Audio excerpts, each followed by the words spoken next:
जय श्री राधे, जय श्री कृष्ण। ओम श्रीमन्महागणाधिपतये नमः। उमा महेश्वराभ्यां नमः। श्री गुरुचरणकमलेभ्यो नमः। ओम श्री परमात्मने नमः। मैंने आपको बताया था कि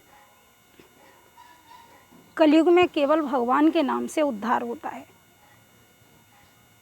भगवान का नाम स्मरण करने से कल्याण होता है। कलिकाल में श्री राम नाम रूपी नौका में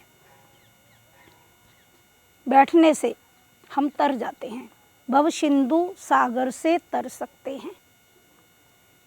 जैसे बाबा तुलसीदास जी ने बहुत स्पष्ट करके लिखा है कि कलयुग में, बड़ा सुंदर लिखा है तुलसीदास जी ने,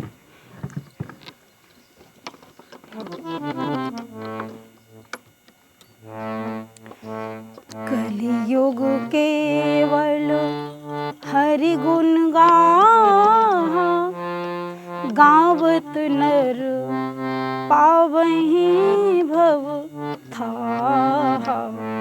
कलियुग केवल हरि गुण गाहा, गावत नर पावहीं भव थाहा।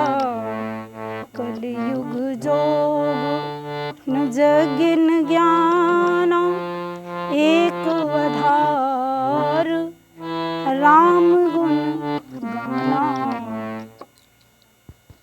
कलियुग जोग न यज्ञ न ज्ञाना। कलियुग में योग प्रधान नहीं, यज्ञ प्रधान नहीं, ज्ञान होना आवश्यक है, परंतु ज्ञान से भी तरा नहीं जा सकता। कलयुग में बस भगवान के नाम से, भगवान के नाम के सहारे हम लोग अपना उद्धार कर सकते हैं। देखिए, आज मैं आपको एक बहुत अच्छी बात बताती हूँ कि आज राम की ज़रूरत नहीं है, पर राम कथा की ज़रूरत है। कलिकाल में भगवान राम एक बार नहीं भी हैं, मानव शरीर में आकर के भगवान का यदि दर्शन नहीं भी हो रहा है, परंतु भगवान श्री राम की जो कथा है, कृष्ण की जो कथा है, गोपियाँ कहती हैं कि कृष्ण तू, जब गोपियों ने गोपी गीत का गायन किया है तो उसमें गोपियों ने कहा है कि बहुत सुंदर, तब कथामृतम तप्तु जीवनम कवि विरीडितम कल्मषापोहम श्रवण मंगलम श्रीमदाततं भुवि गृह्णन्ति ते भूरिदा जना। गोपियों ने कहा कि कृष्ण तू बड़ा निर्मोही है, बड़ा कठोर है, और देख तू इतना अच्छा नहीं है, तुझसे अच्छी तो तेरी कथा है। तब कथा मतम तप्त जीवनम कवि विरीडितम कल्मषापहम। तेरी कथा सुन करके, तेरी कथा को श्रवण करके, तेरी कथा को अपने हृदय में धारण करके जब तेरी चर्चा होती है तो तेरी याद कर करके हम जिंदा रहते हैं, पर तू बड़ा कठोर है, तुझसे अच्छी तो तेरी कथा है। तो जो तब कथामृतम तप्त जीवनम, तूने तो मार दिया पर तेरी कथा ने जिंदा कर लिया। यदि तेरी कथा न होती तो हम कैसे जिंदा रहती। तो ये गोपियों ने भगवान से कहा है, तो यत् फलम नास्ति तपसा न योगे न समाधिना तत्फलम लभते समयक कलो केशव कीर्तनात्। जो फल तपस्या के द्वारा नहीं मिलता, योग के द्वारा नहीं मिलता, समाधि लगाने के बाद भी जो फल नहीं मिलता, वह कलिकाल में मात्र भगवान के नाम उच्चारण करने से मिल जाता है, प्रभु का नाम लेने से। तो देखिए, भाव से भगवान का नाम हम लोग कलयुग में लें। भाव प्रधान है, परंतु ध्यान रखना कि भाव से नाम हर कोई नहीं ले सकता। भाव से नाम लिया है, गोस्वामी तुलसीदास बाबा ने लिखा है कि भाव से नाम किसने लिया? कुछ ही लोगों ने भाव से नाम लिया है। एक तो नारद जी ने नाम लिया, नारायण नारायण नारायण नारायण नारायण, सर्वत्र नारद सर्वत्र नारद जी विचरण करते हैं, पर उनके मुख से श्रीमन नारायण का नाम उच्चारण होता है, बीड़ा बजाते हैं, आनंद में रहते हैं, त्रिलोकी में घूमते हैं। और जब भी भगवान का दर्शन करने जाते हैं तो प्रभु का नाम उच्चारण करते हैं। तो भाव से लिया। हनुमान जी का देखिए, बहुत सुंदर दिया है गोस्वामी तुलसीदास महाराज ने। सुमेरि पवन सुत पावन नाम, अपने बस कर राखे राम। सुमेरि पवन सुत पावन नाम, अपने बस कर राखे राम।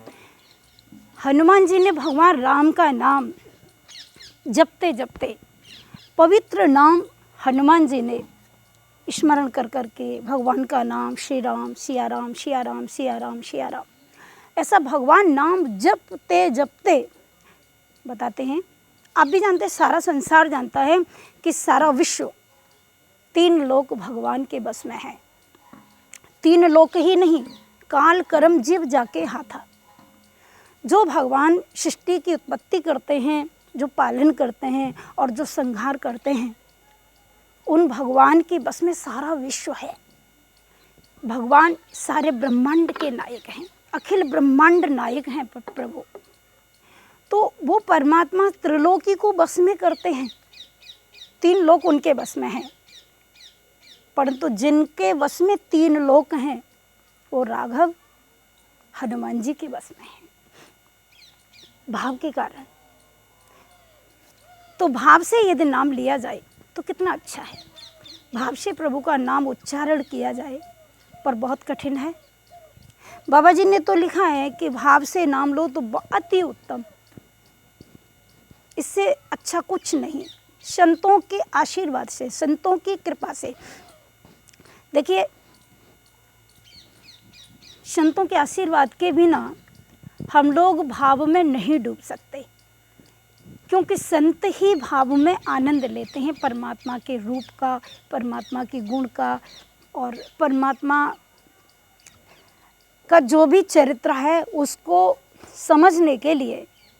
हम लोगों की बुद्धि इतनी विशाल कहाँ है, हमारी बुद्धि कुंठित है, और इस बुद्धि को ठीक करने के लिए हम लोग संत समागम करते हैं। जब गुरुजन हमें ज्ञानोपदेश करते हैं, कितना सुंदर बाबा जी ने लिखा है, श्री गुरु चरण सरोज रज निज मन मुकुर सुधारे। तो हमारा जो ये मन गंदा है, जो मलिन मन है, इसमें कपट भरा है, काम क्रोध मद लोभ मोह, ये विषय भरे हुए हैं, विकार भरे हुए हैं। तो इनसे शुद्ध कैसे हो सकता है? वो लोग गुरु जी के चरणों की रज को अपने मस्तिष्क पर लगाने से, और गुरु जी के वचनामृत को, गुरु जी के द्वारा जो कथामृत का हम लोग पान कर रहे हैं, उनके सानिध्य में, तो वो गुरु जी हमको दर्शन कराते हैं। इसलिए गुरु भगवान से भी बड़े माने जाते हैं। तो आपको मैं बता रही थी कि कलयुग में एक बार राम की ज़रूरत नहीं है, राम कथा की ज़रूरत है। दूसरी बात, कलिकाल में भगवान के चरण की ज़रूरत नहीं है, चरणोदक की ज़रूरत है। अकाल मृत्यु हरणम सर्व विघ्न विनाशनम विष्णु पादोत कंपित्वा पुनर्जन्म न विद्यते। हम लोग मंदिर में क्यों जाते हैं? कि भगवान का दर्शन होता है, और भगवान का दर्शन करने से हम लोगों के पाप नष्ट होते हैं। क्यों नष्ट होते हैं? भगवान का दर्शन ही ऐसा है। अरे उनका दर्शन करके हमारे जो कलुषित विचार हैं वो नष्ट हो जाते हैं, हमारे अंदर भाव जागृत हो जाता है, उनके प्रति प्रेम हो जाता है, तो हम लोग फिर डूबते हैं उसमें। लेकिन संतों की कृपा के बिना ये सब संभव नहीं है। तुलसीदास जी ने बहुत सुंदर बताया है कि भगवान का नाम किस प्रकार से आप लेंगे। भाव से लो, बहुत अच्छी बात है, और यदि भाव से न ले पाए तो कुभाव से भी ले लो। कुभाव से भी भगवान कल्याण तो करते ही हैं। तो इसमें किसी ने प्रश्न किया तुलसीदास जी से कि भाव से लेने में तो भगवान कृपा कर सकते हैं, परंतु कुभाव से लेने में क्या ठाकुर जी कृपा करेंगे? उसके लिए तुलसीदास जी ने बहुत सुंदर जवाब दिया है। देखिए, प्रमाण देते हैं बाबा तुलसीदास।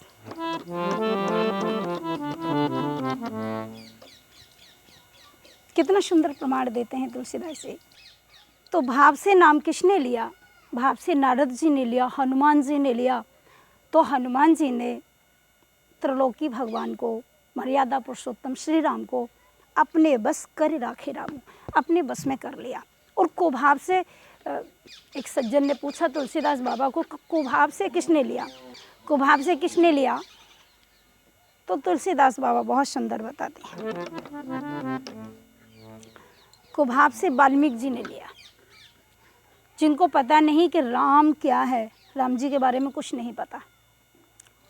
पहले जन्म में वाल्मीकि जी बहेलिया थे और वो सब जीवों को मारते थे, हिंसा करते थे। तो जब हिंसा करते थे, एक दिन नारद जी का दर्शन हुआ। नारद जी ने कहा कि भाई तुम रोज़ रोज़ जीवों की हत्या करते हो, ये तुम पाप कर रहे हो, इतना पाप कर रहे हो, इसमें कोई साथ देने वाला है तुम्हारे साथ में? कर्मों का फल तुम्हें अकेले भोगना पड़ेगा, क्योंकि कर्मणा जायते जंतु कर्मणैव विलीयते सुखम दुखम भयम क्षेमम कर्मणैवाभिपद्यते। कर्म से ही जीव पैदा होता है, कर्म से ही मरता है, और कर्मों का फल उसको भोगना ही पड़ता है। तो आप ये जो पाप कर रहे हो, इसमें कोई साथ नहीं देगा, आपको अकेले भोगना पड़ेगा, आपको अकेले भोगना पड़ेगा। तो उन्हें लगा नारद जी को कि ये कुछ समझ जाएंगे, समझ में तो आया, पर बोले, नारद जी के चरणों में गिर के बोले कि बाबा मैंने सदा पाप ही तो किया, मैं सबको मारता हूँ, और आप कहते हो कि नारायण का नाम लो, मैं कैसे लूँ? मैंने कभी लिया नहीं, मेरे मुख से निकलता नहीं। तो नारद जी ने कहा कि तुमने सबको मारा तो है ना, जीवों को, अच्छा तो तुम मरा मरा तो कह सकते हो ना? हाँ वो तो मैं कह सकता हूँ। तो नारद जी ने कहा ठीक है, फिर लंबी सी लाइन बना के तुम मरा मरा ही कहो, लेकिन थोड़ी ज़्यादा देर तक बोलना है। तो यहाँ पर उस बहेलिये ने मरा मरा मरा मरा मरा मरा मरा मरा ऐसे कह करके जब उनके मुख से राम नाम उच्चारण हुआ, तो बाबा जी ने लिखा है, उल्टा नाम जपत जग जाना, वाल्मीकि भय ब्रह्म समाना। उल्टा नाम जपा जग जाना, वाल्मीकि भय ब्रह्म समाना। वह वाल्मीकि जी जो कहते हैं प्रचेता सोहम दशमय पुत्रौ राघव नंदन, जहाँ वाल्मीकि जी ने वन में रह कर के भगवान प्रभु श्री राम का दर्शन किया, जानकी जी को अपने आश्रम में स्थान दिया, लव कुश ने गुरु जी के रूप में उनको स्वीकार किया, मैं आपको आगे बताऊंगी।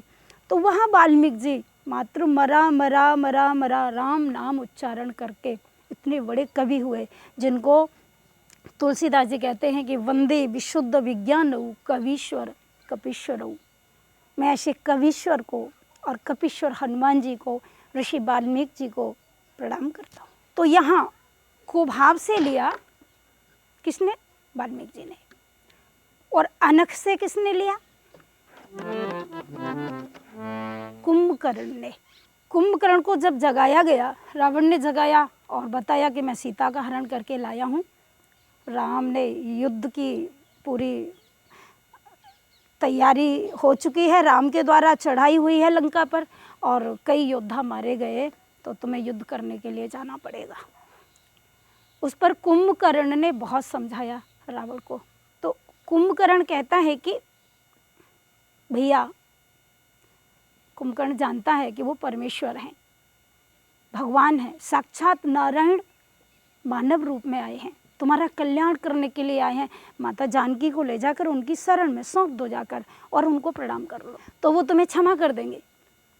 पर रावण ने इतना उपदेश किया, इतना प्रवचन सुनाया कुंभकर्ण को कि कुंभकर्ण ने सोचा कि विनाशकाली विपरीत बुद्धि, इसका जब समय ही आ गया है, काल दंड गई काहू न मारा, हरे धर्म बल बुद्धि विचारा, तो ये मानेगा नहीं। तो उस समय कुंभकर्ण ने, देखो भाव होना एक अलग बात है और भावुकता होना एक अलग बात है। भाव हर किसी को नहीं मिलता, संतों के अंदर भाव होता है, और भावुकता तो हम सभी लोगों के अंदर कभी कभी आ जाती है। भगवान का कोई अच्छा प्रसंग सुनते हैं तो भावुकता आ जाती है, पर वो स्थिर नहीं रहती, वो टिकाऊ नहीं होती, कुछ समय के लिए आई और गई। परंतु भाव जो है, भाव सदा एक जैसा रहता है। तो इसके बारे में भी बताया कि भाव किसके अंदर है और भावुकता किसके अंदर है। भावुकता तो राक्षसों के अंदर भी आती है राक्षसों के अंदर।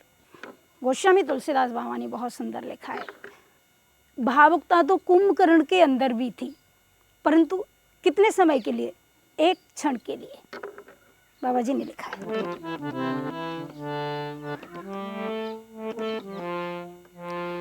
राम रूप गुण सुमिरत मगन भयो छड़ेक, रावण मांग्यो कोटि घट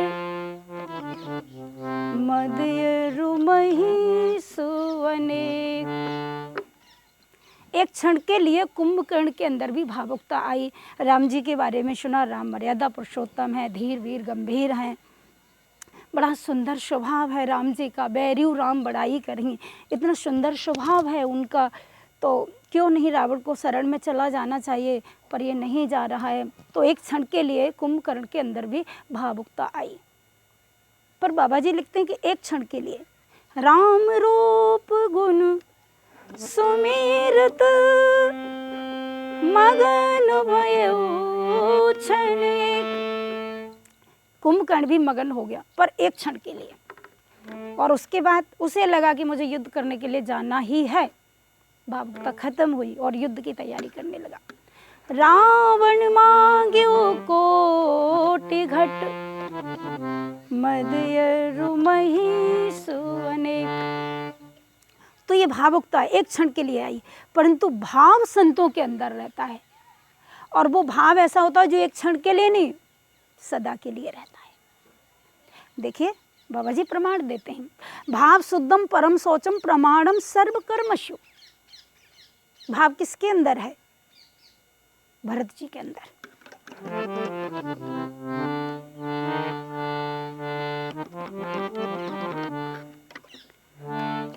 राम विरह सागर महा भरत मगन मन होत, विप्र रूप धरे पवन सुत आए गयो जनुपोत। भरत जी भगवान श्री राम के विरह के सागर में, प्रभु श्री राम के याद में, उनके ध्यान में एक क्षण के लिए मगन नहीं होते। बाबा जी लिखते हैं,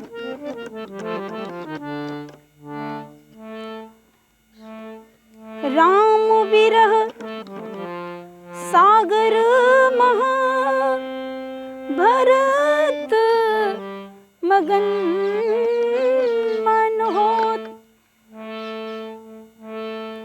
विप्र रूप धरि पवन सुत आए गयो जनुपोत। हर क्षण श्री राम के प्रेम में, हर क्षण भरत भैया श्री राम के प्रेम में मगन रहते हैं। बाबा जी ने आगे लिखा, एक क्षण के लिए नहीं, हर समय के लिए।